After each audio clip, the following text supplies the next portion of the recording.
Welcome to Yahoo Finance Live. I'm Shauna Smith along with Dave Briggs and Diane King Hall. Let's get you up to speed on the market action. You're looking at gains with the Dow on track for its best day that we've seen since January, a gain of just over 500 points. The biggest outperformers here inside the Dow, Verizon and Honeywell, those two stocks up just about 4%. Also driving today's action is the econ data. So let's get you up to speed with what we're learning today. First quarter GDP report out showing that the economy is slowing, growing at an annual rate of 1.1%. That's down from 2.6% in the previous quarter. Now, many are saying that this is what the Fed wants to see. So while slowing business investment did weigh on growth, those declines were offset by an acceleration in consumer spending. That was up 3.7% in Q1. And in housing, we also got pending home sales declining for the first time since November. Numbers out from the National Association of Realtors showing that sales did fall just over 5% in March from February. So, Dave, you and I have talked a lot about what we're seeing play out in housing, the slowdown there. Right. Maybe the worst isn't behind us. I don't know. I don't think it is in particular because mortgage rates creeped back up as they continue to do just about week to week. And we've seen really sensitive housing environment when that mortgage rate even ticks up just a little bit. It's more reactionary than we've seen probably since like that 08, 09 period. So it does feel like it's going to get worse because everyone expected rates to drop below 6. They're not going to.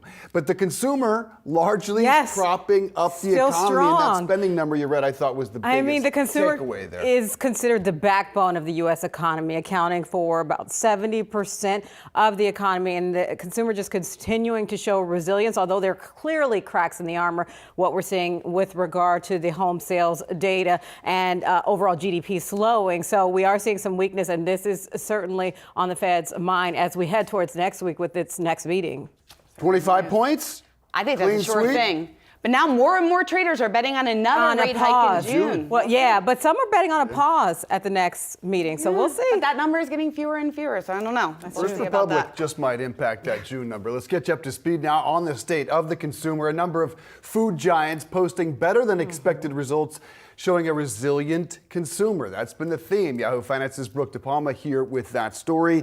It's that number, 3.7%, the adjusted spending increase. That's from 1% last quarter. So consumer remains strong. Pretty incredible here. Resiliency is certainly the name of the game here when it comes to the American consumer, proving strong.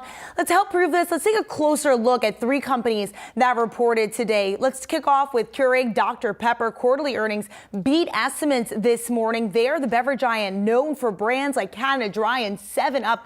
Clearly had some pricing power here, especially when it comes to the U.S. refreshment beverages category. Net sales for the first quarter within that category up 12.7%, but they also saw a 0.2% increase in volume and mix.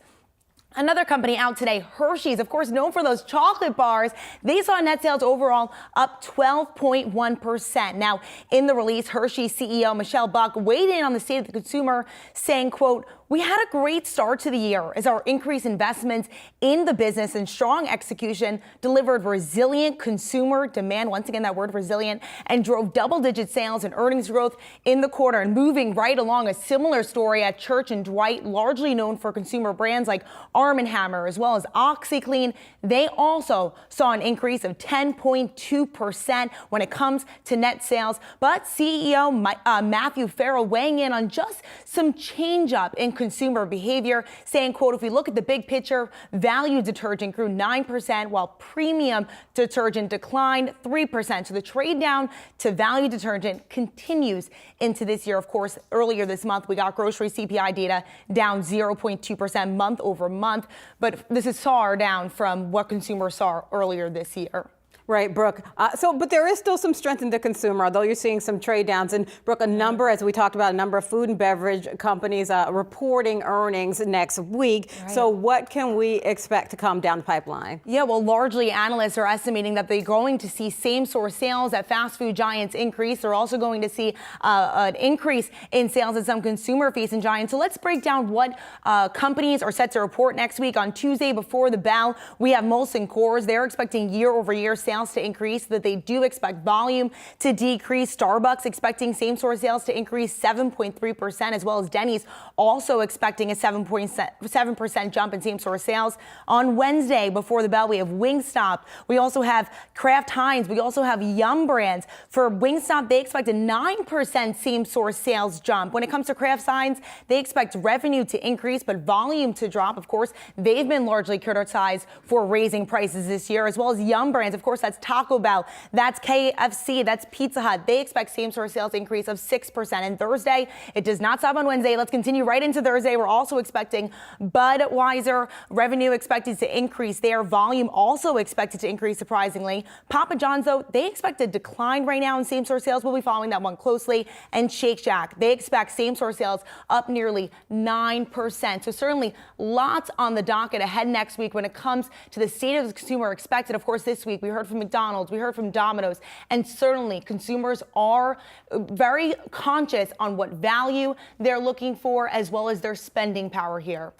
I hate to surprise you with this question, but AB InBev, do you think we'll hear discussion about this whole Dylan Mulvaney, TikTok, transgender? Do you think we'll hear about that on the investor call? It has become a massive story in this country. Two top executives out, or not fired, but took a leave of absence. Right. And it's certainly a story that lots of consumers are following. The street also picking up momentum now, but at the same time, whether or not they'll mention it, unclear right now. We've heard other sort of TikTok viral moments that have happened online, and then they're not necessarily mentioned in earnings calls. So it's something that I'm going to be looking out for as sort of keeping a pulse on the state of the consumer. But also, I think that the everyday person might be waiting for the company to say something too. Right. This is an investor story, so I hope we hear something about it. Great job, Brooke. Thank you.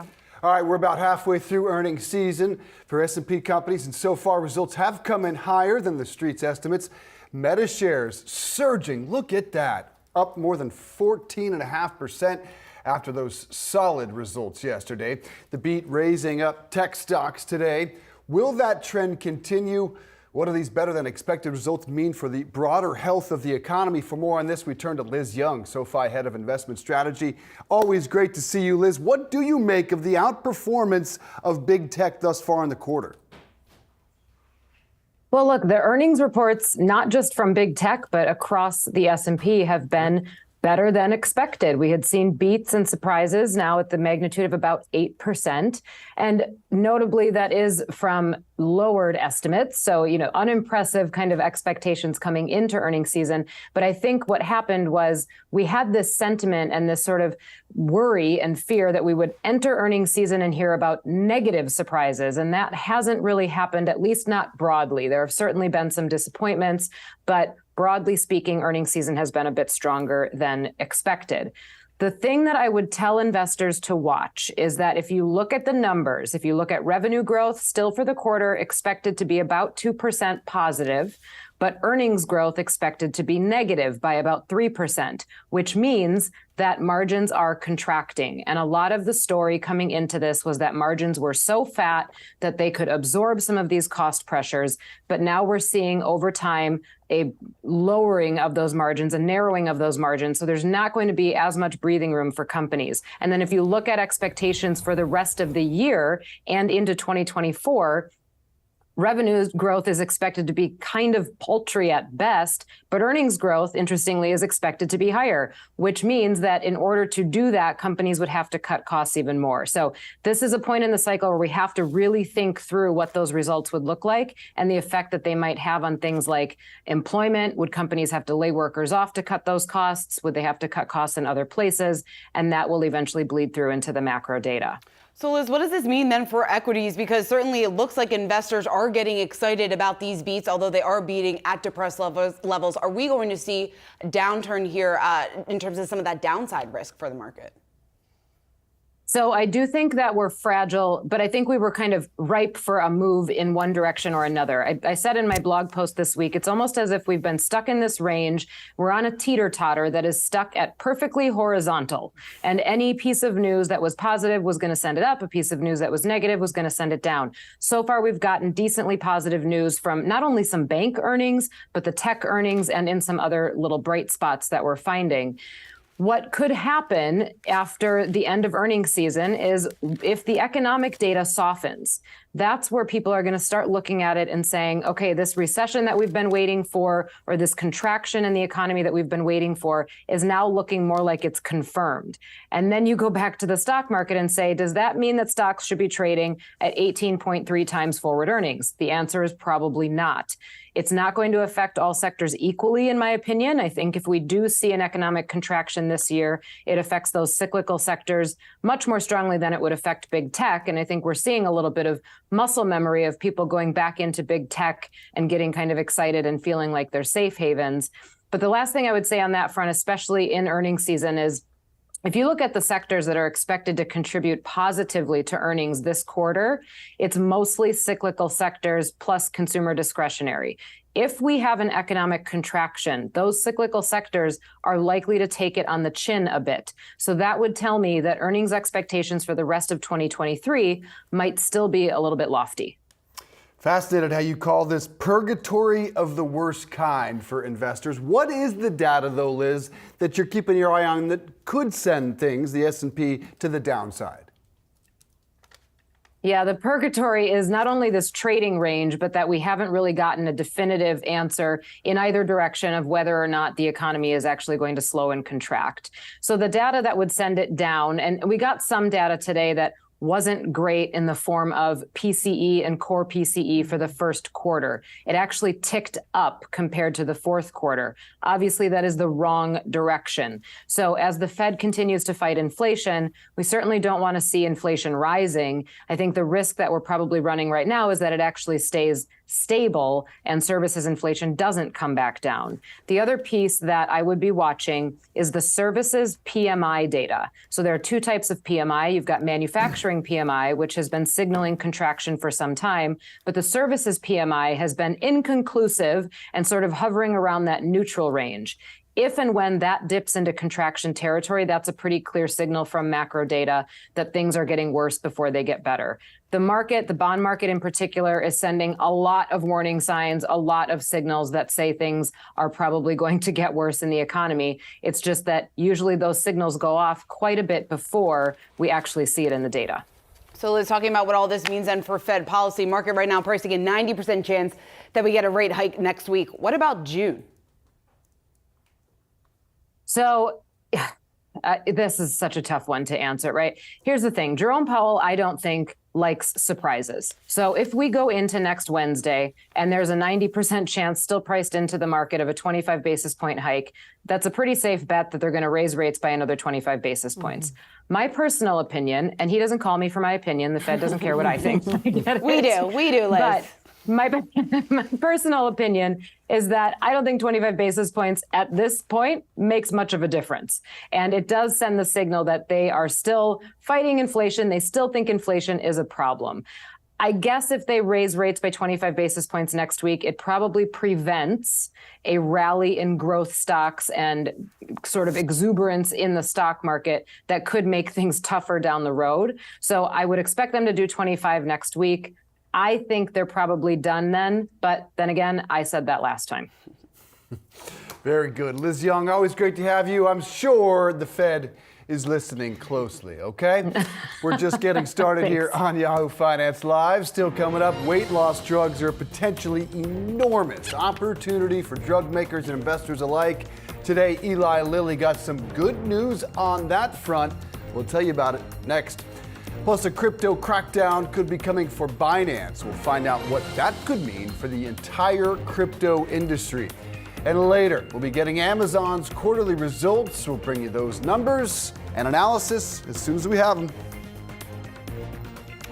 And our coverage of Amazon won't stop there. Brad Smith, Rochelle Akufo, listening to Amazon's earnings call, and we'll tell you what you need to know on After the Call. Don't miss that.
Shares of Eli Lilly in focus today, climbing after the pharma giant released data on its new weight loss drug to tackle obesity. A large trial showed that Eli Lilly's drug helped obese patients with type 2 diabetes lose over 34 pounds on average, all thanks to its drug tirzepatide. Let's bring in Evan Seigerman, pharmaceutical equity research analyst at BMO Capital Markets, to discuss. Now, Evan, it seems Wall Street's obsession with weight loss drugs, excuse my pun, keeps growing. Tell us what you think. There are a lot of puns out there, but yes, we think that this is going to be a huge market. Our forecast for Mounjaro, which is the brand name of tirzepatide, peak $50 billion by the end of the decade, driven by obesity. And that doesn't include assets from Novo Nordisk like Ozempic and Wegovy, which could be another $40-50 billion when we look at the whole market. So it is pretty large. It is massive indeed. What's your prospects for FDA approval, Medicare, and insurance coverage? A lot of questions there. So on FDA approval, now Eli Lilly has said that they're going to finish the rolling submission for the obesity indication. Recall, it's already approved in type 2 diabetes, and there is off-label usage of Mounjaro in obesity. I expect approval by the end of the year with a launch in obesity probably beginning next year. In terms of coverage, this is a little more nuanced. There is coverage in some patients for Mounjaro and type 2 diabetes, but it's going to take some time to get payers on board. There has to be a case that they're building out. We're also looking to some data from Novo Nordisk with their SELECT trial, looking at outcomes data to see if weight loss driven by these drugs has a positive impact on cardiovascular outcomes. And that could really help payers get on board with covering these drugs. Now, Evan, one of the challenges on the competitor side with Wegovy has been supply. Is Eli Lilly, from what you're seeing, prepared for the potential issues there? They are. So they've been working on supply even before the launch in type 2 diabetes. They have a plant in North Carolina that's coming on board and more capacity coming out of Indiana. So they're ready to meet the supply demands. They understand that every vial of this drug is going to get used. And I think Novo Nordisk is finally catching up from my understanding. But they're working to make sure that when they launch in obesity, they're ready to go. You mentioned Wegovy and Ozempic from Novo Nordisk. How do those two compare to Mounjaro? So in our view, we think Mounjaro is the superior drug, even based on the data we saw yesterday, or today, sorry, my mistake, in that you got more weight loss over about 72 weeks in patients with obesity and type 2 diabetes. This compares to about 9.6% in the Novo trials. Still good drugs, but we think Mounjaro is more efficacious and even more tolerable. All right, Evan. So the prediction is that this is going to be a huge market in general. We're already seeing that with Novo Nordisk, with Wegovy. I always struggle with the name of that. Speaking of names, what do we think? Because they haven't indicated whether they're going to have a different name for that. Because as you mentioned, it's Mounjaro is the brand name that it has for its current treatment. Are you hearing anything about a name that they'll be utilizing for it? So there was questions on their earnings call today as whether or not they're going to have a separate brand name for the obesity indication. They weren't very specific. I think they're going to hold that close to the chest until they get approval. I'm comfortable if this were Mounjaro under, for both obesity and type 2 diabetes. We have the right doses for, obesity in the hopper. And it makes it simpler from a supply chain perspective because there's only one drug. That was some of the issues that Novo was running into. So I'm comfortable either way.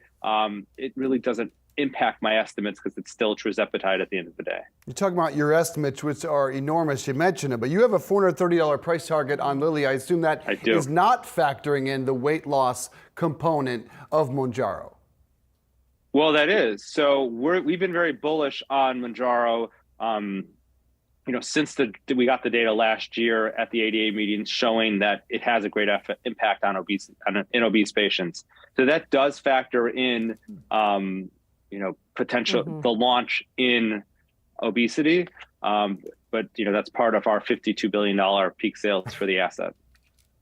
I know it's a crazy number. It's crazy. It is quite the number. It is. But it's gained some steam since you made that prediction. I mean, today trading around 388, so already higher than when you made that bullish target price. So, and Barclays isn't too far behind with regard to its rating. I mean, they have a buy rating on the stock as well. We're looking at Lily, up about 3% on the day, so certainly some room there. Evan Sigerman, thank you so much for joining us today. Coming up, mortgage rates higher for the second straight week. What that means for this spring and summer home buyers on the other side of the break.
Brian Zazi of Yahoo Finance here, and we're getting ready to descend at the 26th annual Milken Conference in California. Here are 3 things I'm watching at this conference. So many things, actually, that I'm holding my computer because I can't keep track of all the stuff. First up, this will be the first time we'll get to hear from top leaders like Citigroup CEO Jane Fraser on the impact or the aftermath of the March banking turmoil. Excited to hear that. Number 2, big ideas. The Milken Conference is always a great time to hear the biggest of the biggest ideas from top CEOs and top names in global business. And last but not least, this is a key conference to get the insight into the global economy. A lot of leaders from around the world will be at this conference talking about demand in Europe, talking about demand in China. Lots going on at the 26th annual Milken Conference. Yahoo Finance will be there all week. Giant interviews. Tune in. 2 big reports out on housing, mortgage rates, and pending home sales. Mortgage rates trending up ahead of the Fed's next meeting, inching higher for the second week in a row. We're now looking at 6.43% on the 30-year fixed mortgage rate. While higher rates, they've also been keeping buyers on the sideline. Pending home sales falling more than 5% in March, snapping a 3-month rebound. Here for a deeper dive into housing and what we could see here in the coming months, we want to bring in Bob Brooks-Smith. He is Mortgage Bankers Association CEO and President. Bob, it's good to see you here. So higher rates, obviously not exactly what home buyers want to hear. We've kind of been stuck in this mid 6% range now for quite some time. Where are we headed now? Are we going back to 7%? No, in a word. I don't think we're going back to 7%. Thanks for having me on, first of all. And I want to stress that the interest rates on home mortgages now are a good deal higher than the 10-year Treasury. There's usually a spread of about maybe 180 basis points between the 10-year Treasury and the 30-year fixed rate mortgage. And it's closer to 300 basis points now. So there's a lot of room for mortgage rates to improve, even if the 10-year Treasury stays where it is. And we are expecting by the end of this year for rates to be closer to 5.5 as that spread does come in. Bob, Diane Kinghall here. So the issue, though, with the housing market, we're seeing some weakness with regard to demand. I mean, pending home sales came in weaker today, down about 5% month over month, sharply year over year. So what is your expectation about the housing market as it stands with regard to demand? Well, what we're hearing at the Mortgage Bankers Association from member after member is that they have a very full pipeline of qualified borrowers who have their loans approved subject only to finding a house, and that the inventory of houses for sale is at a stubborn low point. So I think the latest numbers from the realtors were 2.6 months.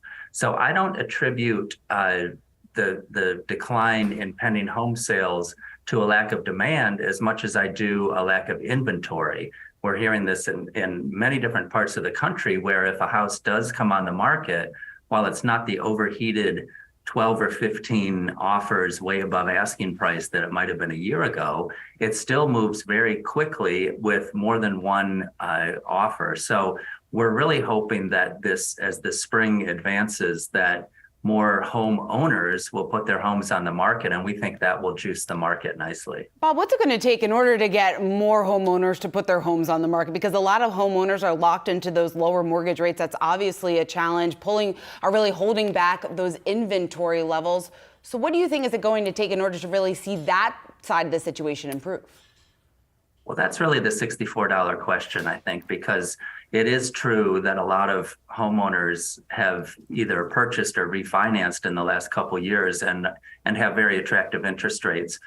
At its bottom, though, home ownership and home buying has an emotional component. And I expect as people continue to do the math, and especially if interest rates come down a little as we expect them to, that some of the pent-up demand from home owners who would rather have the bigger house around the corner or move into a different school district or move closer to their work or whatever the traditional reasons are, that will pick back up. But we certainly do have to acknowledge that the low interest rates on most homes in America today do put a headwind into increasing inventory. Now, one thing I will mention, though, is that we're seeing a lot of good activity from our home builder members, and they are reporting that they not only are building faster than they had in the past, but also that they're building some spec homes, which wasn't always the case. So you're seeing some improvement to inventory on the new home side of things, which may help the process some. Bob, I gotta ask, I'm having trouble wrapping my head around the expectation that rates are gonna come down. I know you're expecting them to come down later this year, especially with the Fed really expecting to raise rates as its coming meeting. How are you arriving at that prediction with regard to mortgage rates? Sure. Well, we think the Fed is at or near the end, perhaps a quarter in May, or perhaps holding. You've heard Chairman Powell say that he believes that the tightened credit conditions that will be occasioned from the recent bank failures will act similarly to another rate cut. So it'll have a slowing effect. And the other thing we look at is that the Fed has long wanted to get in a position where the Fed funds rate was higher than the rate of inflation, so that it really was in a tightening mode on the economy. And we think they're either there or just about there. If you look at some of the core PCE numbers around 5%, you look at Fed funds closer to 5.25%, we think that they are at a place where they can stop and assess the effects on the economy. And between them being at or near the end and the thing I mentioned before about the really distorted spread between 10-year treasuries and 30-year fixed, those two things are the basis for our predictions. Bob, there's some changes coming out to mortgage fees next month, a lot of that tied to credit score. How do you see that impacting home buyers and what that means for the housing market here? Well, thanks for asking, because there's been an awful lot of misinformation out there on this, and I'd like to try to clear some of it up. First of all, these price changes from Fannie Mae and Freddie Mac were announced in late January, and they take effect with deliveries to Fannie and Freddie of May 1st. Well, if one of my member lenders is going to deliver a loan to Fannie Mae or Freddie Mac, that mortgage banker priced the loan to the consumer probably 6 weeks ago. So these fees are already in the market. So there's no magic May 1st date that any consumer needs to worry about. The second thing is that it is still the case that with the same down payment, borrowers pay less if they have a higher credit score. There's been some confusion about the changes and some notion that it's actually better to have a lower credit score or to put less money down in terms of loan pricing. And that's simply not the case. So the changes were meant to address some anomalies in the previous pricing structure. And now you'll see a very smooth increase in price as the credit score worsens. So it makes pretty good sense now. All right, very important to clear some of those misunderstandings up right now. Bob Brooksman, great to have you. Thanks so much for joining. Well, coming up, we got you covered with some top trending tickers heading into the close. It's the final half an hour of trading. You're looking at Hasbro, one of the top performers in the S&P today. We'll tell you why when we come back.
It's time for our triple play. 3 stocks that we're watching in the final 30 minutes of trading. We've got Hasbro, Southwest, and Crocs. Kicking it off with one of the winners in today's market, and that's Hasbro. You're looking at gains at just about 14.5%. Toy sales are declining at the company, but the street is actually looking past that in this latest earnings report, with shares moving to the upside. It's one of the top performers in the S&P today. And here's what is giving investors confidence: growth in digital gaming sales from its Wizards of the Coast in the digital gaming division, jumping 12%. That partially offset the 23% decline that Hasbro did report in consumer products. Another key part of this report was that the street actually liked the guidance there. Despite a drop in sales, Hasbro very confident maintaining its full year revenue and operating margin, so they are expecting improvement in the second half of the year. Hopefully consumers keep spending.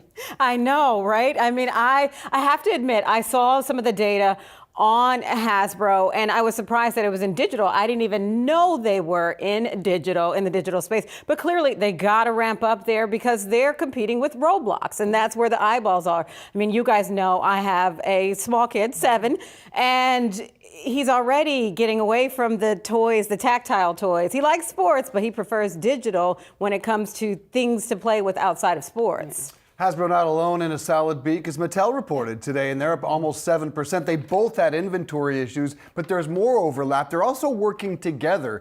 Hasbro and Mattel a couple of days ago announcing collaboration, which you don't really see in any other industry. Imagine United and American or whether it's Coke and Pepsi. So they're going to have collaborations like Barbie Monopoly, like Transformers Uno, and a very interesting partnership. Some feel that there is a merger down the road, but We'll just see. whispers I know. at this point. I mean, that may face some anti-competitive concerns there. All right, my stock in focus today is Love, which is not getting a lot of love on Wall Street. Southwest Airlines is what I'm talking about. Down about 3% off the back of its latest quarterly results. The budget airliner posted a $159 million loss in its first quarter. That was more than expected. What's to blame? That huge holiday travel mess it had when thousands of flights were canceled between Christmas and the beginning of this year. They thought it was behind them, or you may have thought it was behind them. It's not. Another hurdle. The Justice Department is now tag teaming with the Department of Transportation, investigating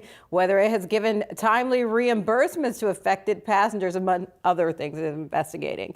CEO Bob Jordan has his hands full. A lot of the problems there are not of his making, but they are his to clean up.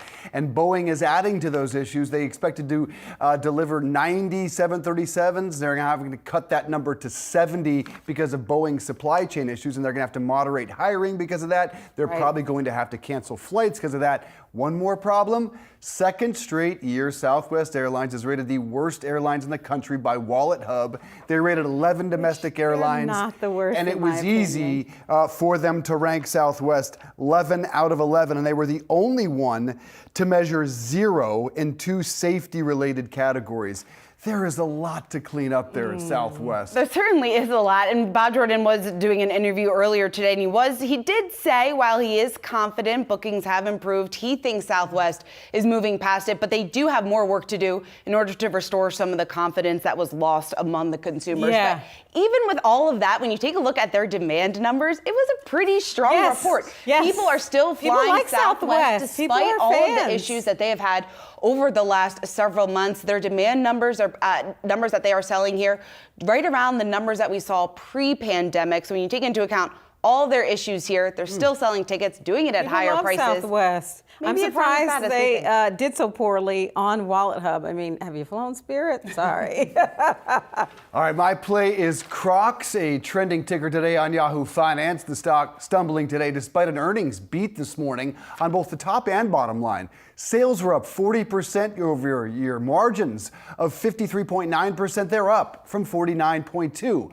But investors were disappointed in Q2 guidance, coming in well short of expectations. And another huge surprise here to the downside is recent earnings darling, which we've talked about a lot here. Hey Dude, which Crocs purchased for $2.5 billion last February. First quarter revenue there, $235 million, well below estimates. Wedbush analyst Tom Nikic writing, "We think the slowdown at Hey Dude is the biggest driver of the stock move, as investors have viewed this hyper-growth brand as a defense against the risk of Crocs North America rolling over." Nikic, though, sees this as a buying opportunity. Hey Dude gets a lot of attention here. And you know what? I finally got a pair, and I forgot to wear them today. I'm so disappointed in myself. Do they live up to the hype? They're fantastic. They're so comfortable. Man. Wow. I can't wait. It's a perfect summer shoe. I should mention shares. Let's go back and see how far they are down at this point. Down 15%. Still up about 10% on the year.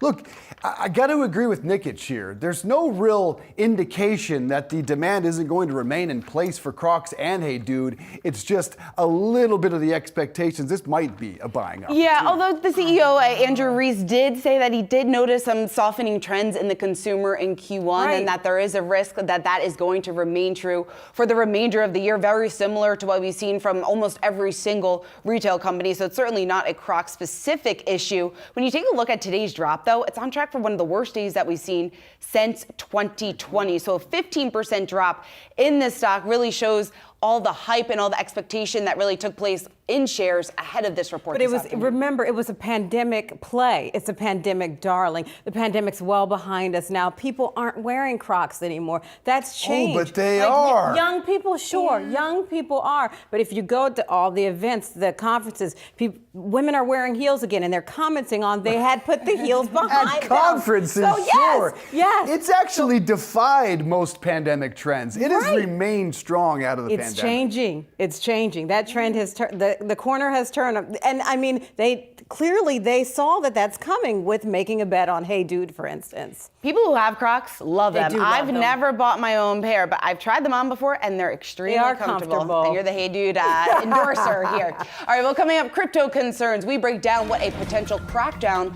on the world's largest exchanges could mean for the industry. Stay tuned.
Bitcoin prices up more than 4.5% today and more than 75% this year, and briefly touched 30K earlier this week.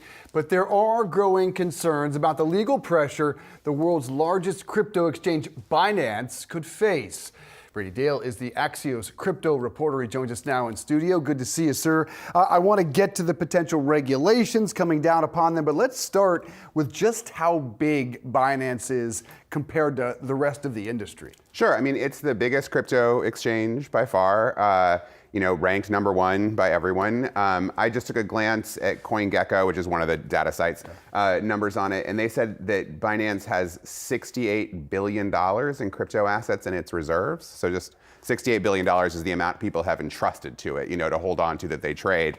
It does I probably get this number wrong, but like $19 billion in trades a day. I mean, it's just, it's the heart. Yeah. And I think over 100 million users, I think, something like that, they've said, yeah. Well, Brady, then when you take into account the legal pressure that Binance is under right now from the Justice Department, from the SEC, from the CFTC, what does all of this mean given the fact that Binance is such a large player within crypto? Yeah, well, I mean, if something serious happened, it would be huge in the industry. But keep in mind, I mean, this is a global company, right? And the United States is a big, important country, but it's just one country, And so they've tried to keep U.S. people off of it, but, the U.S. could crack down, but it's going to have to find a way to get a lever onto Binance because it kind of exists everywhere and nowhere. And also note, the Justice Department, that's only been rumors so far. I mean, they haven't actually done anything yet.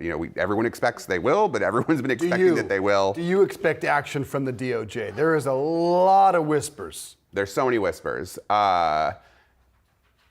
I wouldn't be surprised if it happened at some point. But they've also got to figure out a way to get their hands on people there, and I think they're probably ready for that. And would this be related to money laundering? My guess, yeah, if all the criticisms of Binance, and they mostly go back to its early days, right, is that they have done business with people they shouldn't have done business with. So like whether it's, criminals or terrorists or whatever, So yeah, that would be my guess. My guess is don't look for an FTX style collapse. I think that would be a mistake to look for that with Binance. But they could get in a lot of trouble. But then that would require, to shut them down, you'd have to coordinate a lot of countries to crack down all at once. Like just the US wouldn't be enough. So the ripple effects then from the U.S., what does that look like? Are we talking about Bitcoin has seemed to be able to shrug off a lot of the concerns back at 30,000. So is this something that you think is going to have a similar effect maybe in terms of what we saw with FTX if we were to see this with Binance? If something dramatic happened with Binance, it would be devastating in the near to medium term for the crypto markets. And then it would completely recover like nothing ever happened. I mean, ultimately, that is what would happen. I think, it would hurt real bad if you were the kind of investor who was looking for returns the next 6 to 7 months, which a lot of crypto people are. Not fun for you, but long term, it's all gonna be fine. Wow, interesting. So Gary Gensler, SEC chair, on Twitter put out this video. Seemed like it may have been aimed at CZ and Binance. Let's listen to that. If you make securities available to American investors, you must comply with American laws. The law is clear. If you're a securities exchange, clearinghouse, broker, or dealer, you must come into compliance, register with us, and deal with conflicts of interest and disclose important information. Is he talking to Binance there, to CZ? And what do you make of the lack of regulation going back years now? I think everybody would love to know who Gary Gensler is talking to in that quote, because he never gives a clear answer. Like, I don't know if you saw in Congress a week or so ago, the head of the House Financial Services Committee asked him 6 times, like, is ETH, is the second largest cryptocurrency in the entire world, the one that everyone uses, is it a security? And he wouldn't answer the question. So it's like, if he won't say what anything is, like, how can anyone know what is actually in their purview? I thought Matt Levine said this really well in his column a while back. He was like, the SEC keeps saying that if you're going to trade securities in the United States, you need to register with us, but we're not going to register anything to trade securities. And we're also going to tell you what securities are. So good luck, this industry here. So it's just, it is really frustrating, I think, to the industry that they're not being clear. And the real problem is that they're not grappling with is that the instruments in this industry do genuinely work in a different way. So the most important point, let's say ETH was a security, right? Most people agree that ETH is a genuinely decentralized enterprise. Well, under current securities laws, you need somebody to do quarterly reporting to the SEC. Well, who would do that for Ethereum? Nobody runs it. It's run by the internet, And yet on the flip side, you could also say there's no need for quarterly reporting because all the information is just right out there and in the open on the Ethereum blockchain. So what do you need to fill out these forms for? So it is a very strange situation that he's putting the crypto industry in. It seems like the Biden administration is just saying the crypto industry, we don't want you here, just get out. And people are leaving. Brady, do you think the crypto industry is going to look materially different within the next year? It sounds like even if we do get a crackdown, it won't really have a massive impact on the sector. Is that fair to say? Well, it'll have a massive impact on whoever gets cracked down on. I mean, they're not going to like it, but But more broadly speaking, sector, I think lots of changes are going to happen, though it might not be in a year. A lot of times these downturns take a little bit longer than that. I mean, what's really going to matter in the future, everyone focuses on regulation, and this is just my view, but I've been around here for a while. What's really going to matter is the next time somebody invents something that really gets investors excited. That's what's going to actually change the industry. Regulatory clarity would be nice and it would be good, but that's not what will drive the next bull market. What will drive the next bull market will be somebody making a thing people are excited to use. Just want to circle back quickly to Binance. If there was action, whether that's the DOJ or CFTC, how would that impact Coinbase? Would be great for Coinbase. As long as, keep in mind, the SEC has a Wells notice against Coinbase right now. They've basically said, we're going to bring the hammer down on you too. But if that doesn't happen, the biggest exchange in the entire world, if it disappears, that will naturally be really good for the biggest exchange in the United States. Brady Dale, Axios, good to see you. Thanks for coming in the thanks for having studio. me. Appreciate that. All right, oil deals have been declining this year, but there may be a rebound on the way. We'll tell you about it next.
It's been a wild ride for the oil market. Crude recovering, stabilizing today after a sharp sell-off Wednesday. Yahoo Finance's Inez Ferre is here with more. Inez? Yeah, that's right. Oil today rebounding slightly. It was down now more than 3% yesterday. Look, the concerns around oil has been concerns about a recession, concerns about if the banking situation gets worse. So that's why we saw some fluctuation despite that production cut that OPEC Plus had announced earlier in April. You saw oil spike then when that announcement was made, and it has since come down since then.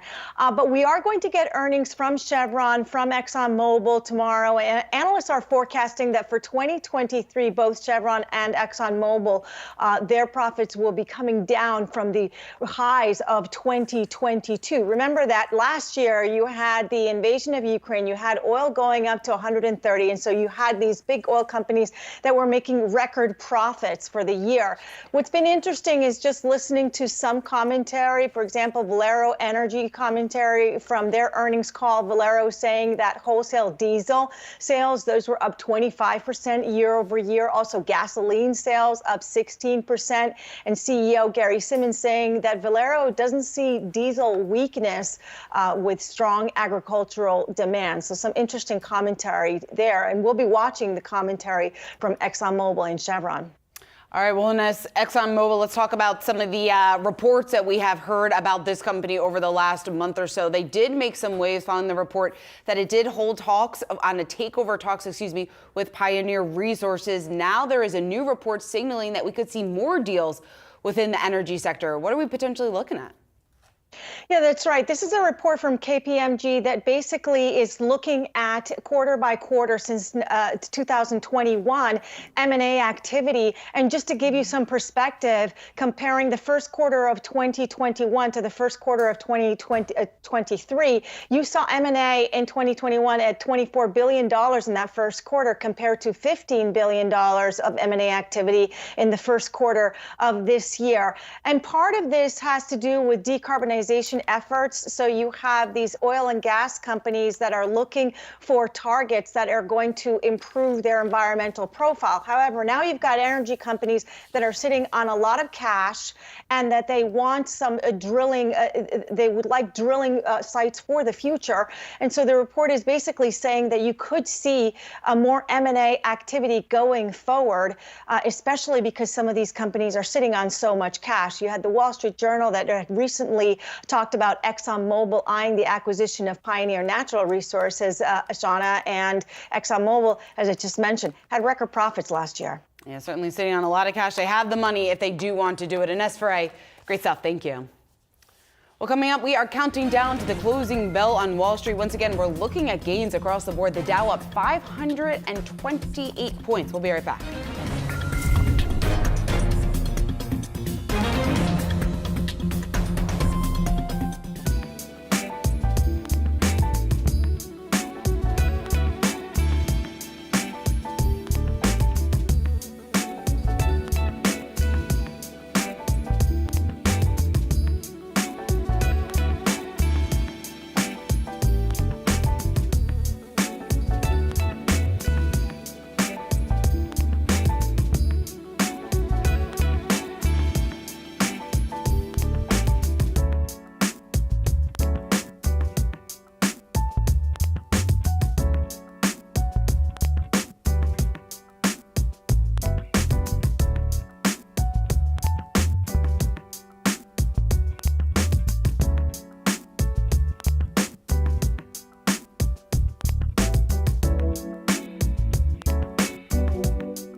Brian Zazzi of Yahoo Finance here, and we're getting ready to descend at the 26th annual Milken Conference in California. Here are three things I'm watching at this conference. So many things, actually, that I'm holding my computer because I can't keep track of all the stuff. First up, this will be the first time we'll get to hear from top leaders like Citigroup CEO Jane Fraser on the impact or the aftermath of the March banking turmoil. Excited to hear that. Number two, big ideas. The Milken Conference is always a great time to hear the biggest of the biggest ideas from top CEOs and top names in global business. And last but not least, this is a key conference to get insight into the global economy. A lot of leaders from around the world will be at this conference talking about demand in Europe, talking about demand in China. Lots going on at the 26th annual Milken Conference. Yahoo Finance will be there all week. Giant interviews. Tune in. All right, we're just seconds until the closing bell, so let's check out markets.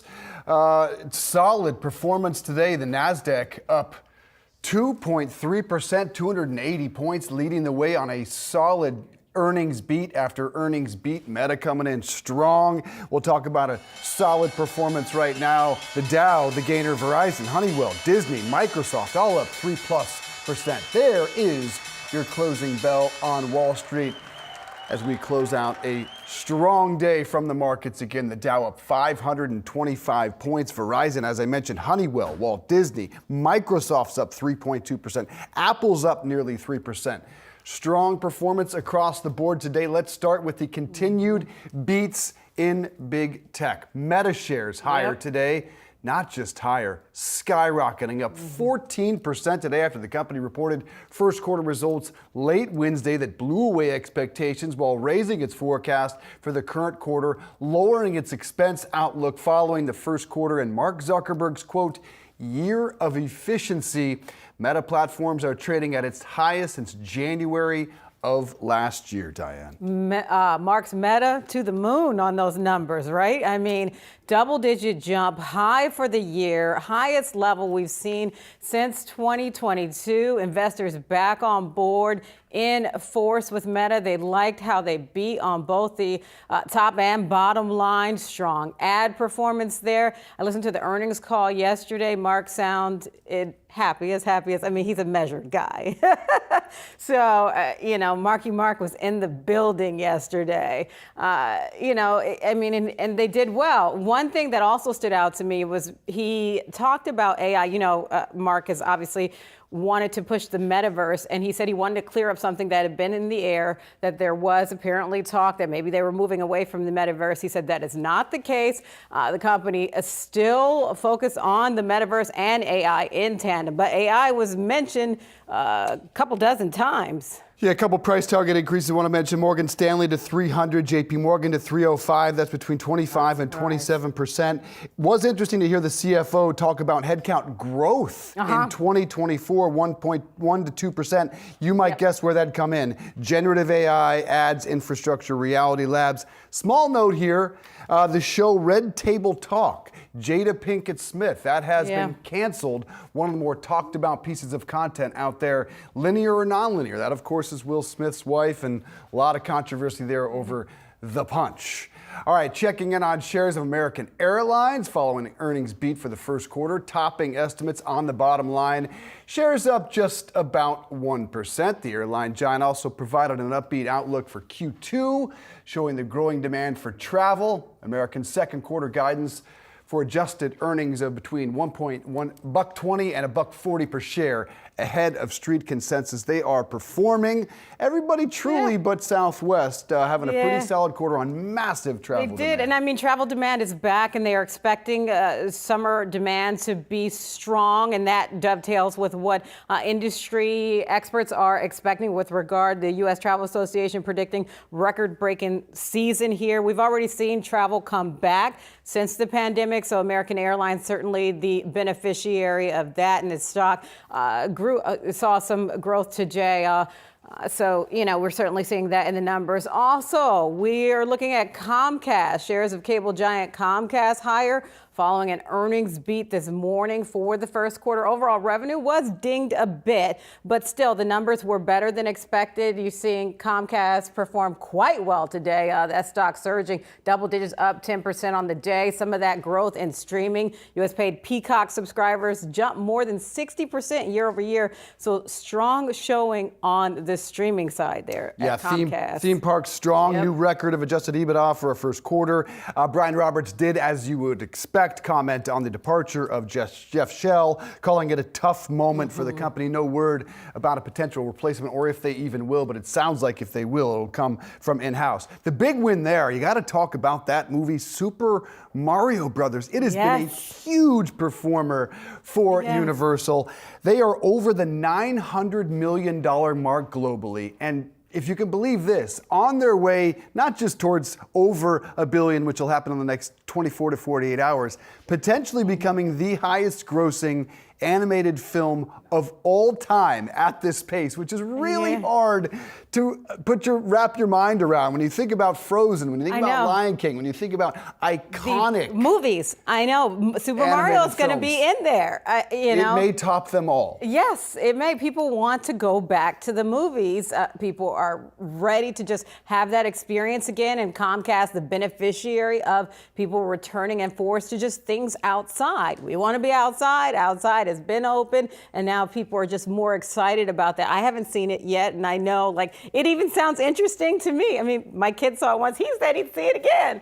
So I guess mommy's got a movie in store. I'll check that one out. Now the question's ahead. What happens with Hulu? That has been the question for quite some time with Comcast, between they and Disney. No real indication about what's going to happen there. And the other big one is they expect to be a player in the NBA talks. There are, of course, the favorites, ESPN and TNT, Turner Sports, WBD, hanging on as the existing rights holders, but NBC wants back into this game. It's expected to fetch between 50 and 75 billion per year for NBA rights. Can Comcast get in that league? Do they have that type of spending? Is Peacock starting to get close to revenue positive?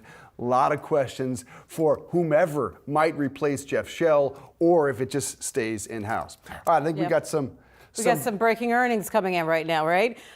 So we've got the tech sector in focus today. We've got Intel's results coming out just now. Shauna Smith ready to break those down for us. Shauna? All right, Diana, looks like a pretty strong report here from the company. Better than expected, with shares up just about 2% in extended trading. Revenue $11.72 billion. That was coming in better than what the street was looking for at $11.1 billion. Adjusted revenue guidance was also topping the street's expectations when it comes to the second quarter. So obviously, good news here for Intel. Data center and AI revenue, that beat the street's estimates at $3.7 billion. Estimate was for $3.5 billion.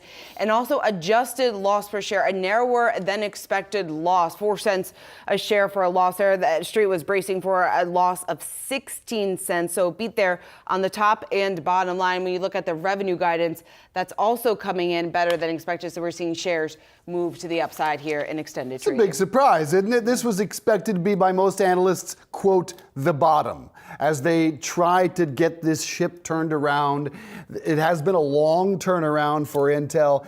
PC slowdown expected to really drag them down, but this surprising to the upside here. It is surprising to the upside. Also, though, a lot of those estimates have been lowered really across the board when we take into account what has been happening with earnings season. But when it comes to a recovery, or that expected recovery that so many have been waiting for so long, Dave, to your point from Intel saying that they do expect a modest second half recovery. So that keyword modest kind of couches the entire situation right now. But again, Intel shares moving to the upside here. Yeah, tech sector really performing well here out the gate. I mean, we had Meta do well yesterday, Intel coming in better than expected. And I mean, there expected to be some drag with regard to Intel because of the issues with PC sales, you know. So it's certainly a surprise there in terms of Intel's performance. And we have a lot of tech sector earnings that we are watching today. We also have Amazon in focus. Shares of Amazon trading after hours, popping. We've got their earnings coming in now. Brad Smith joins us with the numbers. Hey, yeah, thanks so much. As you're seeing in extended hours right now, we're seeing Amazon react positively, shares of Amazon reacting positively to the earnings. It was a beat on top and bottom lines here. The expectation was for EPS to come in at 21 cents a share, came in at 31 cents a share. Revenue, that was expected to come in at $124.7 billion roughly, came in at $127.4 billion. So that up year over year. And then additionally, going through some of the individual lines for Amazon's or segment for Amazon, AWS, a lot of investors going to zero in on that. That is a $20 billion business. It actually saw sales of $21.4 billion here. And ultimately, that is a beat on what the analysts were expecting as well. Bloomberg consensus estimates looking for $21.03 billion during the quarter. So a beat there on AWS as well. They also gave a shout out to their advertising business, saying that that continues to deliver robust growth due to some of their ongoing machine learning investments. For all of those that were keeping artificial intelligence on your bingo card board for Amazon here during this earnings, you got that. They said that they're more easily leveraging language technologies, large language models, and generative AI with their uniquely cost-effective machine learning chips Tranium. We're going to learn more about these chip names. There have been some interesting ones over the course of this earnings season. Tranium and Iferentia. We're going to, these, all right, I'm not even going to go down that rabbit hole. Managing large language models, Bedrock, and of course, Code Whisperer, rather. So all those names aside, beat on top and bottom line. Sales guidance also beat there as well. Continuing to scroll through here, I'm on my itty bitty phone, even though it is a plus. We'll get behind that later on Pro Model. But at the end of the day, the Prime members are one thing that I'm still sifting through here for. And in addition, we already got the mentions of generative AI, but on those Prime members specifically, they were looking for about 248.87 million to be that kind of overall figure now, which would be a net add of 4.6 million was expected. So really just looking through to see if I can find that number while we're here discussing Amazon. But as you're seeing, the reaction right now, very positive for AMZN, delivering positively on earnings right now. Looking to see what the growth rate is for AWS, because Azure, 27% growth rate, Google, 28%. So can they keep up is the question. I've actually got that figure for you. Great. So even at the figure that was expected by the street, it would have been a 13% growth rate for AWS, but it came in just slightly above that. So $21.03 billion was expected. 21.4 is where it came in at. So just above that growth rate that was expected by the street overall. And ad services was expected to grow by about 17% too in this quarter. Yeah, and Brad, I'm also looking at the employment numbers here. Employment dropping by 10%. And I bring this up because that means that Amazon's total employment is right around 1.47 million. A drop like that is actually more than what Amazon has announced with its corporate cuts. So that means that some of the warehouse workers have been laid off, which is typical in terms of what Amazon does in the first quarter. But really that points to the cost-cutting measures that Amazon has been taking and will likely continue to take over the coming months here. But that sign, the drop there of just about 10%, that is a sign that some of their cost-cutting efforts are under control right now. Expect to hear more about that. I mean, this is now context on that number. You said 1.4 something million. They were 7 million is total. They were around 800,000 pre-COVID. 800,000 ramped all the way up to 1.6 and are now trimming their way back down. They did announce earlier a few cuts, very small though, Shauna, 100 positions in the Amazon Studios and Prime Video units, which is only surprising because they are ramping up content spend in both of those units. All right, Brad, thank you for breaking down this early numbers from Amazon. All right, coming up, we unpack more from Amazon's latest earnings report. Stick with us.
As more companies grapple with sticky inflation and higher rates, investors have braced for downbeat earnings reports. But despite those bearish thoughts, earnings season is off to a solid start. Here with us now is Seema Shah, the Principal Asset Management's Chief Global Strategist. Seema, so how do you think the earnings season is going so far, actually? What's your assessment? Well, I mean, looking at the recent tech earnings, it's going pretty well. But if you look at the broader economy, look at all the various sectors, after the collapse of SVB, you did see analysts really downgrade their earnings. So this was a fairly low hurdle to pass. So you have to look at it sector by sector, but resoundingly, mega cap tech is holding everything up. They're doing particularly well. I don't think that is actually that surprising. When you think about mega cap earnings, a lot of it is actually outside of the US. And you've already seen that European economy is fairly strong. China's reopening is a really, really significant part of this story as well. And typically, look, in this kind of environment, it's a big balance sheet. It's a strong cash flow, and it's the brand that typically will be performing well because they still have the pricing power. But it's not just big tech. We've seen a lot of consumer-facing brands and public companies outperform thus far in the quarter. Does that give you a better indication about the macro? Well, so I think when we look around at the moment, quite clearly things are fine, right? Consumers are doing really well, and that's been showing through in the earnings numbers. But it's still the case that the leading indicators are suggesting that further down the line, so not imminently, but further down the line, probably later 2023, is when you start to see a lot of the problems come to the surface. So I think, what we're hearing today is looking at the earnings numbers. This is a continuation of the very, very soft slowdown that had already been in place through 2022. But this is definitely not enough to break investor sentiment because, as you said, looking around, things look fairly strong. But okay, so you said a recession is still priced in for you. That's your base case. You talked to us a little bit offline about that. What's your prediction about how difficult the recession would be if it occurs by the end of the year, as you predict?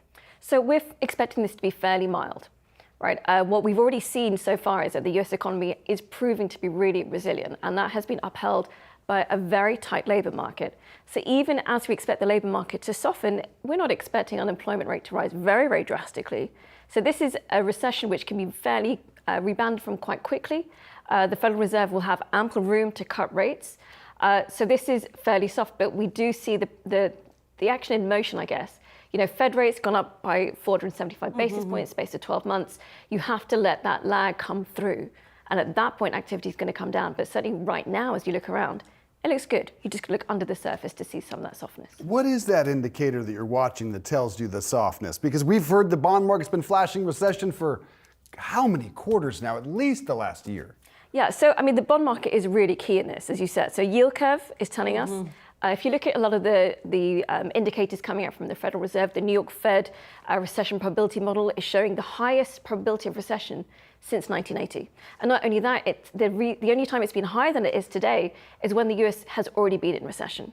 But the bond market is typically very, very forward-looking. So you have to think about it. It's signaling, but it's not telling you it's going to happen imminently, but it's telling you that there is a leading lag. It's going to come through in a couple of months. Speaking of forward-looking, the Fed meeting next week, what's your expectation for the Fed's next meeting?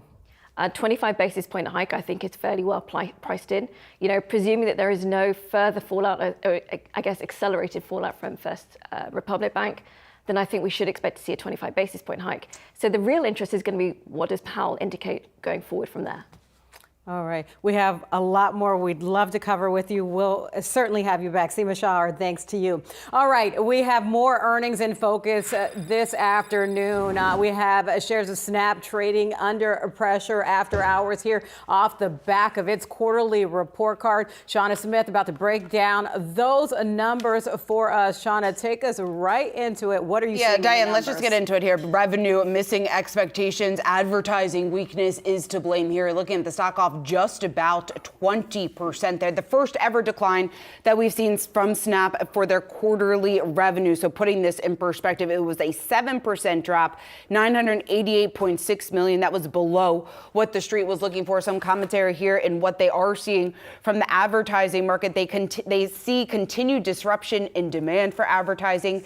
They also anticipate it will take time for some advertisers to fully recover and for their own models, Snap models, to become better better tuned to their new objective. Remember that Snap had made some product changes here in terms of how they do measure ads. So that, of course, is playing a part of this. When it comes to daily active users, that was up 15% on a year-over-year basis, essentially in line with what the street was looking for, 383 million. The street was looking for 383.2 million there. Adjusted EPS looks like that's about a penny, which was better than what the street was looking for. But the revenue miss, the decline in sales, all of that attributed to, a lot of that, I should say, attributed to weakness in the advertising market. Certainly one of the big reasons that we're looking at shares off just about 22%. I also want to take a look at Pinterest here because we just got numbers from them, and that stock is also under pressure, looking at a drop of just about 7% here. Revenue coming in better than expected, 602.6 million. EPS looks like it was also a beat, but average revenue per user, that was actually declined on a quarterly basis here, dropping just about 1%, also slightly missing the street's expectations here. The company also saying that it does see 2Q revenue growth in line with the past quarter, the first quarter here and the fourth quarter. So that guidance there could be one of the reasons why we're looking at shares under pressure here for Pinterest. And also when you take a look at some of their global monthly active users numbers, that did increase by just about 7%. But again, Pinterest obviously has also been weighed down by weakness in the advertising market. So Pinterest and Snap both declining today. Is this Mark Zuckerberg appreciation moment? I mean, listen, didn't say AI they have been, everyone talks about the year of efficiency, but truly it was the year of engagement. If you look at their quarterly report, their engagement numbers were up across the board. And now we're looking at Pinterest and Snap in the same environment struggle. Yeah, I'm taking. So it's interesting. No, sorry, I didn't mean to cut you off there, but it's interesting that you bring up engagement. And I meant to bring this up when I was doing this report. But Brian Zazzi actually spoke with the CEO of Pinterest, Bill Reddy, and he did say they were seeing progress when it does come to engagement. What he exactly said was that they do see strong engagement trends and that engagement with users is growing pretty well. So that, of course, you think would be good here. But it's not the for same Pinterest. level as Meta. But he also went on, yes, it's not the same level as Meta. Meta is huge, though, when you take a look at how far behind Pinterest this is an ad struggle. So it's an ad struggle, and I think that certainly is one the story Google when it did comes not to Pinterest.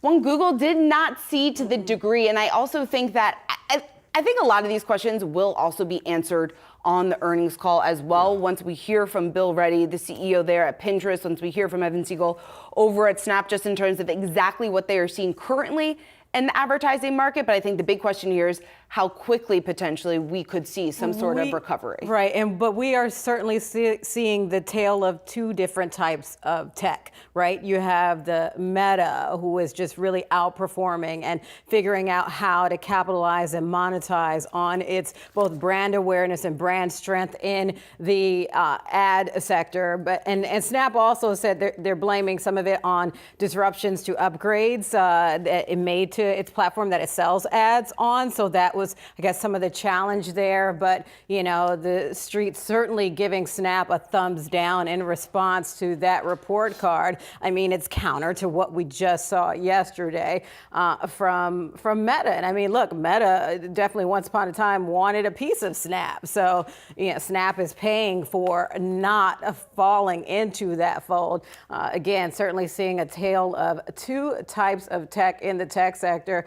We have Amazon still in focus today. Amazon shares surging after the bell, up 7% on the first quarter net sales, beating and a positive outlook for Q2. We have Nick Jones, JMP Securities Equity Research Analyst, joining us. Nick, what was your biggest takeaway from Amazon's report?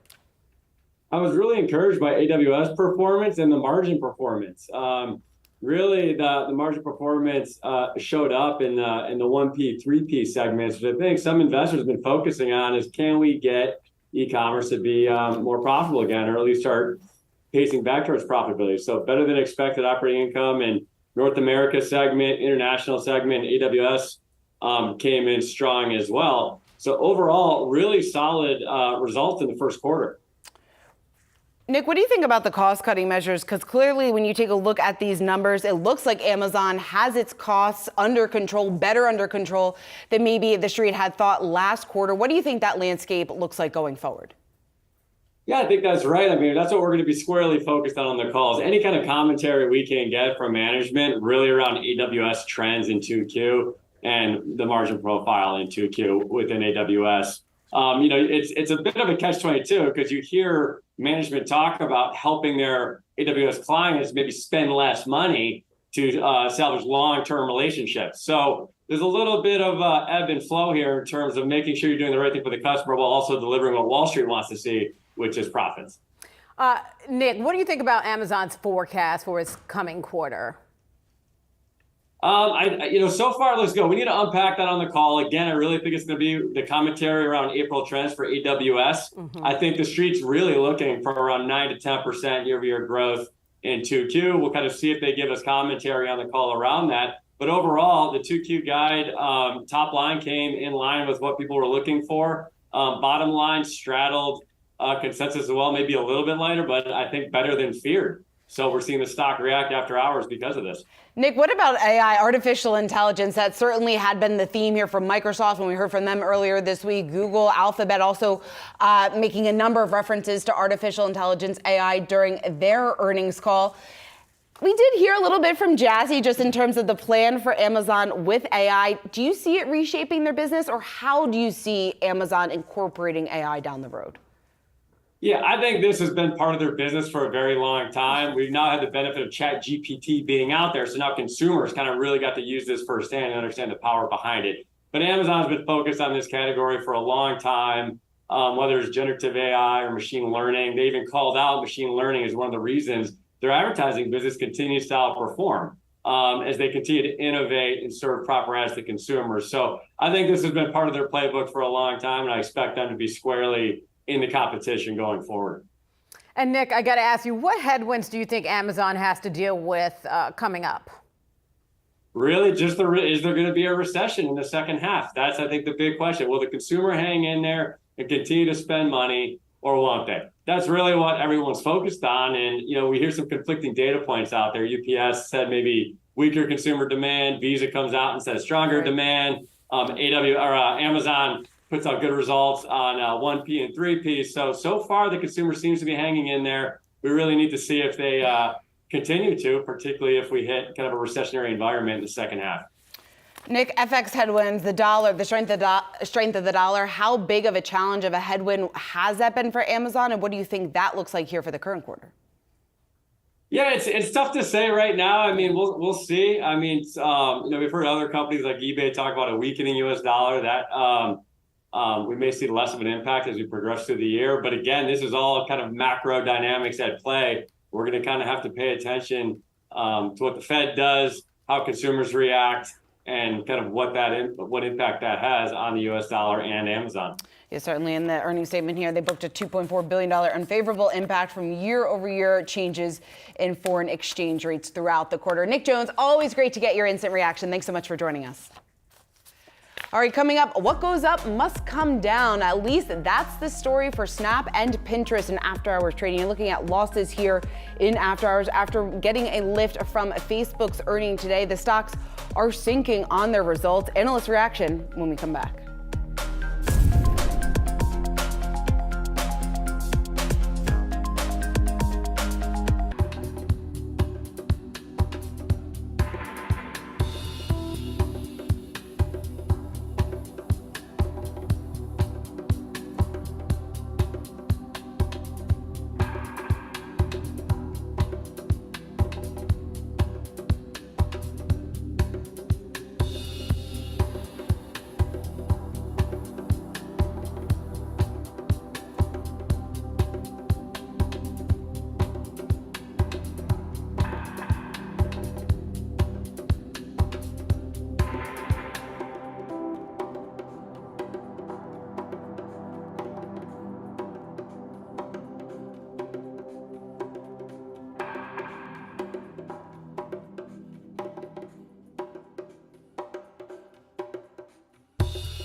All right, shares of Snap and Pinterest sliding after first quarter earnings. You can see 9% down for Pinterest and 18% down on Snap earnings. Let's talk about it with Angelo Zeno, CFRA Research Senior Equity Analyst.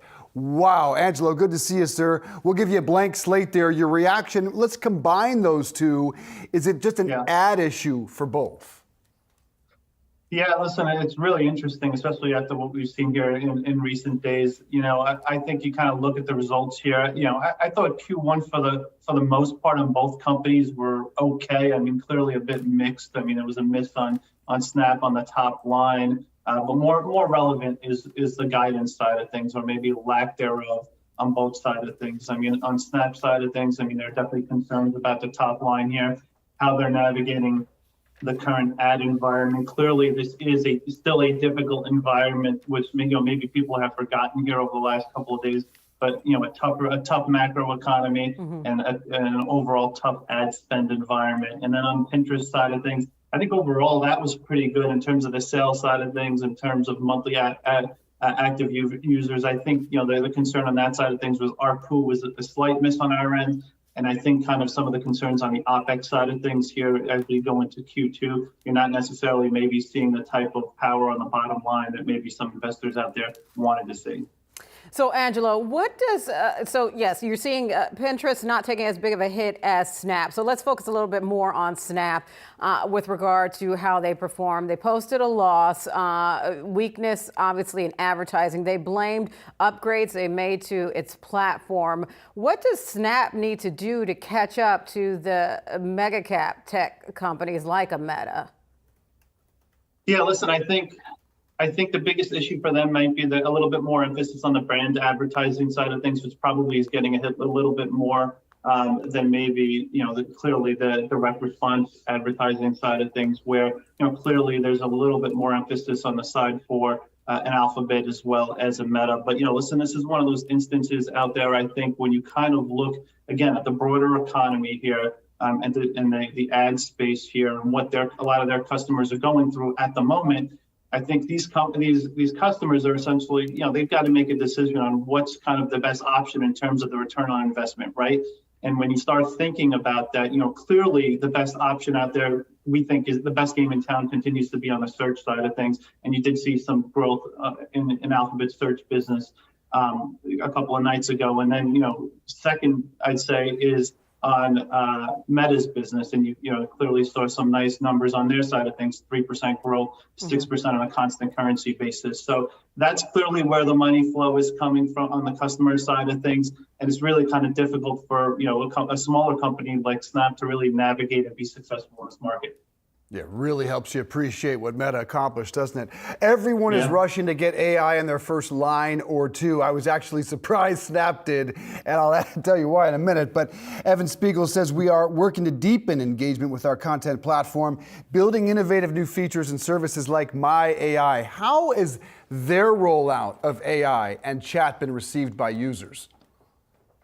Yeah, listen, I think they're doing what everybody else is doing, and they're trying to get as much AI embedded on their ecosystem as they possibly can. I mean, clearly they're going to try to utilize AI to the extent that Meta is doing in terms of trying to generate better content on their side of things, but they're also trying to leverage it for the long term in terms of, as AR capabilities start ramping up, integrating AI capabilities with that. And when I started thinking about AI in many respects, you kind of need AI, AR, the metaverse. I mean, this stuff all kind of gets integrated at some point in time, and we're starting to see signs of that. But as far as the opportunity, I think on Meta side of things, on Snap side of things, I just don't see that right now at this moment in time. My AI is a nice little kind of addition to the platform, and something that are now kind of rolling out to everybody outside of just kind of the subscription side of things. But it's not necessarily kind of something that you're going to get very unique from anything else out there. Yeah, the users have been very critical of their use of chat. Yeah. Diane, I know, wants to ask you about Intel, but first, I gotta ask you about this just released announcement from Pinterest, switching over, that they have partnered with Amazon, opening up third-party ad demand on Pinterest, starting with Amazon as our first partner. That's an intriguing partnership there. What do you know about it? Don't know much about it, but I'll tell you this, when you kind of look at who's kind of leading, the charge there in terms of Bill Reddy, we kind of anticipated you would start seeing more type of partnerships and opportunities out there on the side of e-commerce. I mean, clearly he's got his ties out there with PayPal and Venmo, being the CEO of Venmo there. So I think, when we start thinking about why we like Pinterest so much, it has a lot to do with who's running the ship there, and clearly how that platform is very unique to other platforms out there. And I think this is potentially something that makes a lot of sense. And I wouldn't necessarily be surprised to see more opportunities like that in the future from them. Angelo, let's circle back to Snap. What kind of cost-cutting measures does it need to embark on, given this latest quarterly report? We think about how Meta embarked on its year of efficiency and how that's helped. You got to play both offense and defense. So what does Snap need to do to catch up? Yeah, and listen, to be honest with you, this is a company that's dropped, 85-90% from its peak, from peak to trough. And, this is a name that we actually upgraded to a buy earlier this year, back in January. And, for the most part, it's kind of traded between the $8 to $12 range. But a big reason we did upgrade the stock was because this was a company that started kind of right-sizing the business model. They cut 20% of their workforce. Our view was once you kind of started seeing some scalability out of the business, it would start kind of yielding some performance in terms of the earnings potential there. The problem right now is you're not seeing the revenue flow through because of the challenges on the macro side of things. So, do we potentially see more in terms of cost cuts? I think that's possible. And I think that's something that all these companies have acknowledged here over the last couple of quarters, where there are more levers to pull. If it's not working on the revenue side of things, they'll do more on the cost side of things. But I think as far as the results for Snap are concerned, the adjusted EBITDA numbers as well as the free cash flow numbers did come ahead of our expectations. So there was some good execution on that side of things. Down 20% after hours. Intel down 2% after reporting. It was expected basically to be the bottom as they turn this ship around. What's your reaction to Intel?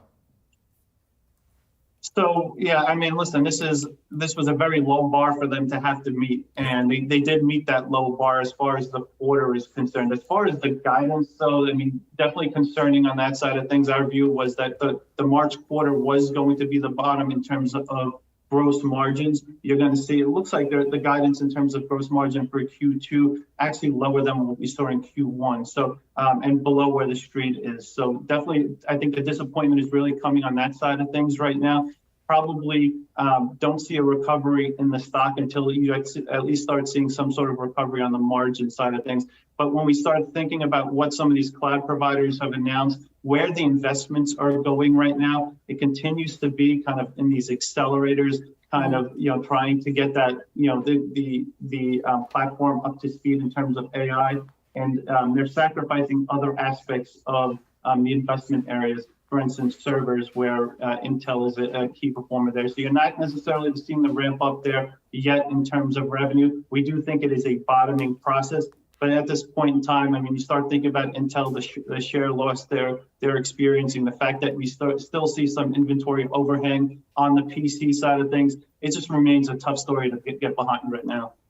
All right, Angelo Zeno, thank you so much for helping us break down those numbers on Snap, Pinterest, and Intel. Angelo, thank you so much. Volvo announcing it has closed the order book on its EX90 electric SUV due to the model year being sold out. It comes as new data shows consumer interest in EVs is picking up. Yahoo Finance's Praz Subramanian has the details. Praz, take us through it. Volvo announced their first quarter earnings, doing really well this year, and they're in the middle of a transition with EVs, and they already have the XC40, XC60 Recharge, other existing EVs, but their flagship, the EX90, which we saw in New York a few months ago, really stunning looking vehicle, is already sold out, right, for the next model year. Now, they only had limited quantities of those, but it's a good thing. They were surprised to see that reaction from consumers and from their brand. Volvo has a very passionate and loyal fan base. So I'm not surprised to see that EX90 gets sold out right away, but it is a nice looking car.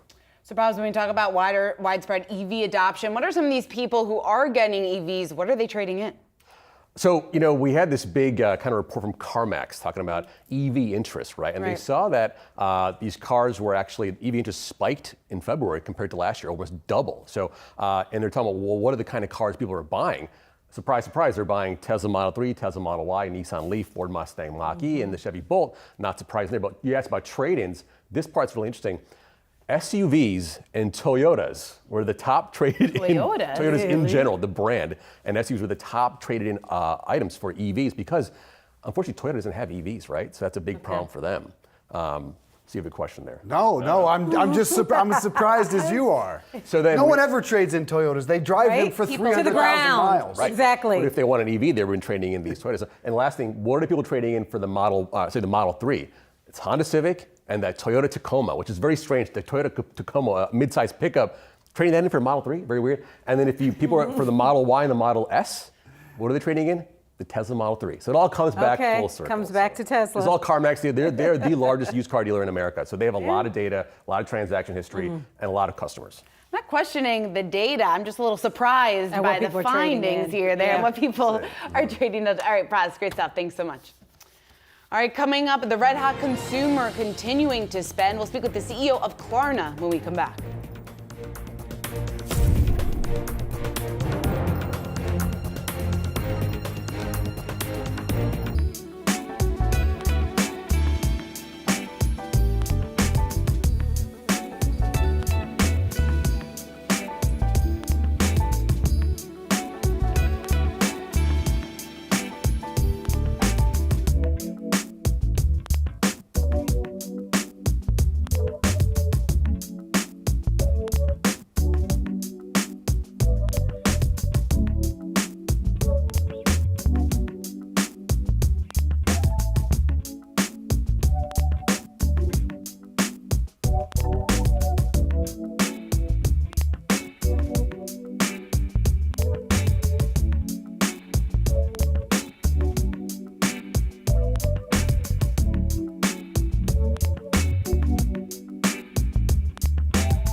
All right, a couple of stocks for you here trending after hours. We've got Amazon, Snap, Pinterest, and Intel. Let's kick it off with Amazon. We're looking at gains of just over 7%. A solid report here from the company. AWS coming in slightly better than expected. Also, overall revenue beating the street's expectations, also giving upbeat outlook. We know Amazon has certainly been off to a strong start this year.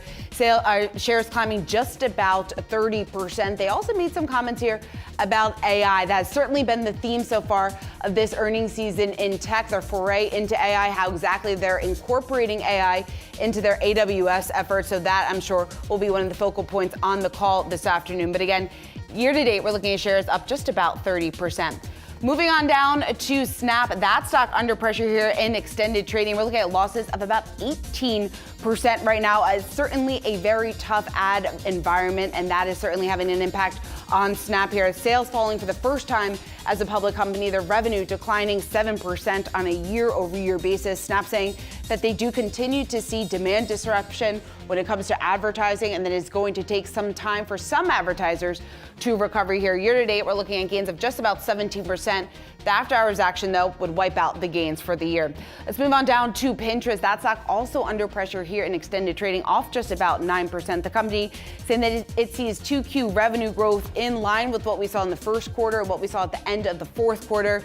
That was not what the street was looking for. Again, putting some pressure here in extended trading. Average revenue per user, that also declined 1% on a year-over-year basis. Also slightly missing the street's expectations, coming in at $1.32. Year to date, the stock had been up just about 12%.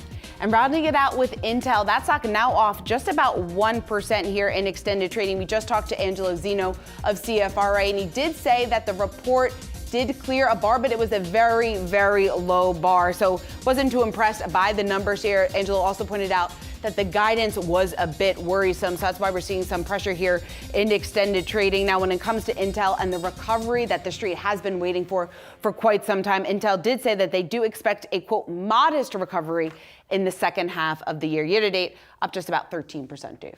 Shauna, thank you. Consumers keep spending, and that's been keeping the economy afloat. The GDP report out today showing consumer spending accelerated in the first quarter, and a number of earnings results this week, including reports from MasterCard, Hilton, Chipotle, all painted the picture of a strong and resilient consumer. But is that going to last? Buy now, pay later pioneer Klarna CEO Sebastian Siemiatkowski joining us now. Great to have you here, sir. Really appreciate the time. What are you seeing overall from the consumer? Is it reflected in these earnings reports we've talked about? Very much so. I mean, to be honest, if you look at Klarna, obviously today with 150 million consumers and doing 2 million transactions a day, we also have a big kind of mix of online and in-store transactions, and also seeing both debit and credit. As much as we're famous for buy now, pay later, it's actually 35% is debit transactions. And if you look at that overall, I think that it's very clear that online-only merchants and companies selling online are still suffering a little bit from, comparison to COVID level sales and kind of coming back. But overall, e-commerce, if you would look back before COVID and now, has been kind of constantly growing. It's just had this bump and came back down. But where people are spending is restaurants, hotels, travel. And I think it is very clear that to some degree, to me, that there's been a lot of media about, the worsening of the economy, but it's not really visible in our numbers across consumer spending. Very, very consistent with what you said. Yeah, Sebastian, certainly is a tough environment right now for consumers. They are facing inflation in almost every aspect of their lives, at the grocery store, when they travel for airfare, even when they go out to the store and buy clothing. When it comes to the buy now, pay later side of your business, what are you noticing the trends in how people are using buy now, pay later? Is it for the essentials? Is it for staples that people simply need to purchase on a daily basis? Well, I think that the interesting thing is that the whole concept of buy now, pay later actually was based. Some of you may remember back in the days, you used to swipe a card and you would push 1 for debit or 2 for credit. Now, all the big banks removed that option because they wanted you to build a balance. They wanted you to put everything on your credit card balance, so you would maximize the likelihood of you revolving and then borrowing as much as possible, which is why the average credit card debt is $5,000. The average Klarna outstanding debt is $100. So our whole service is built on the concept, reintroducing that choice between debit and credit. And so we're actually not seeing that at all. We're seeing I think what is a continuation of people shifting away from credit cards that are a predatory product. I recommend everyone to watch Netflix Credit Cards Explained. It gives you a good walk through all the tactics that the banks have applied. And I think that sentiment is continuing there. People want a product where they take that decision, debit or credit, on a transactional basis. And it's actually fostering better spending. So that's also what we've seen consistently now. Our losses are down considerably in all markets in the US, maybe most of all. So, but again, we have very short outstanding credit cycles, right? I mean, our average outstanding balance is just 30, 60 days, while people revolve and build up balances on credit cards for a much longer period of time. So I think it's very different than maybe what the kind of overall media narrative currently is. Appreciate the streaming tip there as well, bro. So the consumer is strong, and so too is the competition. Apple getting in your space. What's your reaction? I don't know. I've been doing this for I've been doing this for 18 years. First, it was like PayPal was too big and they were going to kill us in the Nordics, and then they were going to kill us in the German-speaking countries, and then they were going to kill us in the UK, and here we are beating them in the US. I don't know, I think, I don't want to be arrogant to, big companies' abilities to be competitive, but they're also, if you look at buy now, pay later with Apple right now and Apple Pay Later, it's actually, obviously I love Apple Pay. In store, it works amazingly well. But if you look at the top 100 US retailers, more people offer Klarna of those in the US than offer Apple Pay. I'm not talking about Apple Pay Later. In order to use Apple Pay Later, you also have to sign up for it. It only works on Safari. It doesn't work on Chrome. It only works on an iPhone. It doesn't work on your desktop. I mean, there's so many limitations that it will take years before this product has any potential significant impact on what we're doing. And to us, buy now, pay later is just a feature. I think the strongest and most fantastic thing about Klarna is on every transaction we process, we carry SKU level data. When you shop with us at Macy's, we can show you not only that you bought for $100, exactly images of the items that you bought and the sizes and the colors. And in this AI-powered world that we're going, this data and the fact that consumers are sharing this data with us is creating fantastic opportunities to match consumers to new brands, to new businesses, and providing them an even better way to save money, save time, make them less worried about their finances. So it's like, I think that that's really the key thing that media misses on Klarna is SKU level data. There's no other network out there, Visa, MasterCard, none of them has this network on the rails, and that's creating for us a unique opportunity. Buy now, pay later is a fantastic feature. It's grown a lot of interest, but for me, Klarna is so much more than that. And if Apple Pay Later becomes a buy now, pay later offer, sure, fine. But that doesn't solve that Apple doesn't have access to SKU level.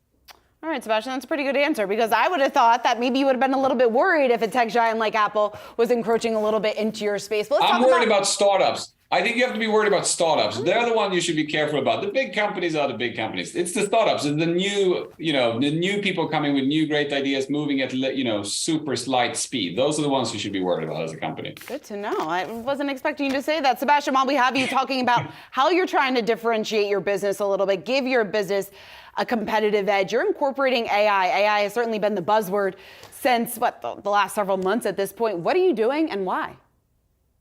Well, first of all, I got to say, for people who don't know me, right, I have been one of the biggest crypto skeptic. I've been saying, no, forget about it. I've showed it to my mom, and she doesn't understand how it creates any value for her, which is always my mom test. It works pretty well. So don't expect me to be the one who's usually like, oh, this is the amazing new shiny thing. It's awesome. But this is different. Through my 18 years running Klarna, I've never seen anything like this. The first thing I did was ping OpenAI and Sam and say, hey, can we please be your favorite guinea pig? Because we have to adopt, this. And I think you have to lean into this as a company. You just have to go all in, which you're seeing obviously other people do as well. So what we're doing is also trying to avoid all the noise, avoid too much of the Twitter feeds and kind of the cool demonstrations, and just test, iterate. I think we have currently internally 16 ongoing major initiatives that are about everything from how we can apply this to train people, to create more efficiency. I mean, we're a bank, we're fully regulated. So a lot of what we do is writing instructions, policies, making sure that they're up to date, reporting to governmental agencies. A lot of this is writing, and actually, ChatGPT does a really good job at that. So there is tremendous efficiency opportunities beyond just the kind of obvious ones as like co-pilot, engineering, being able to be much more productive, customer service, chat supported customer service. I think we're just trying to make sure that we adopt it everywhere as much as we can. We want to lean into it as much as we can. And go all in. And we're also now, one of the most important things we've launched now during Spotlight is that if you look at the Chinese market, in the Western world, search is still 80% of product purchases are coming through search.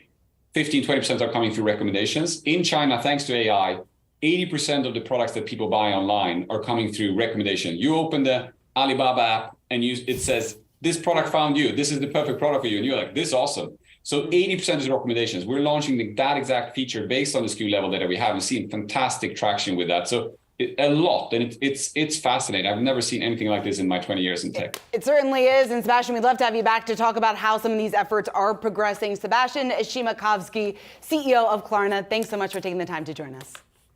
Thank you for having me.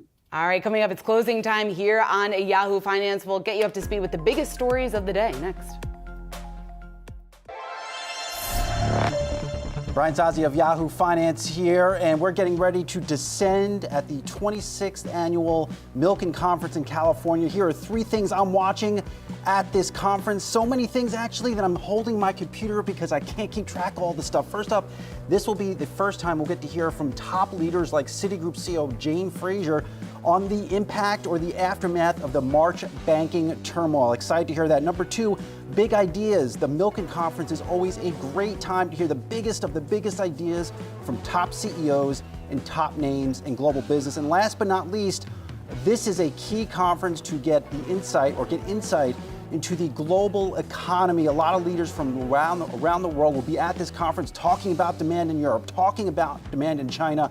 Lots going on at the 26th annual Milken Conference. Yahoo Finance will be there all week. Giant interviews. Tune in.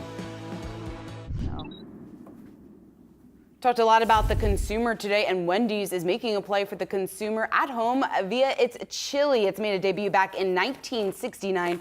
As part of the chain's original menu, now it wants to bring it directly to homes. Brooke DePalma is here. What we need to know, Brooke. Yeah, this is the consumer news. If you heard anything tonight, this News is you what can you use. need to know here.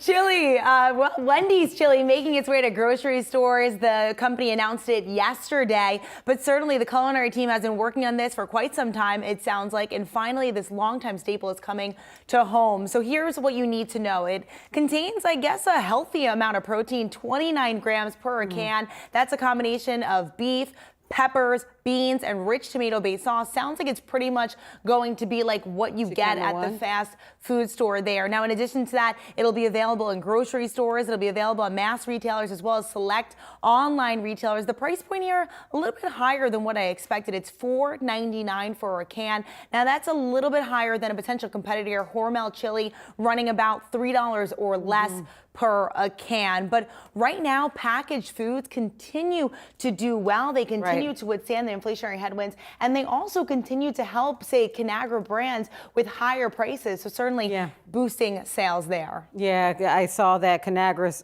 latest earnings report. They did perform well, but part of that was pricing power, clearly. So certainly a partnership that we'll be watching. But I think I might have to try it. I know, right? All right. Our thanks to you, Brooke DePalma.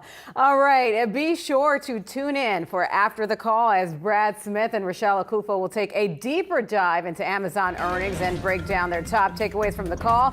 You don't want to miss that.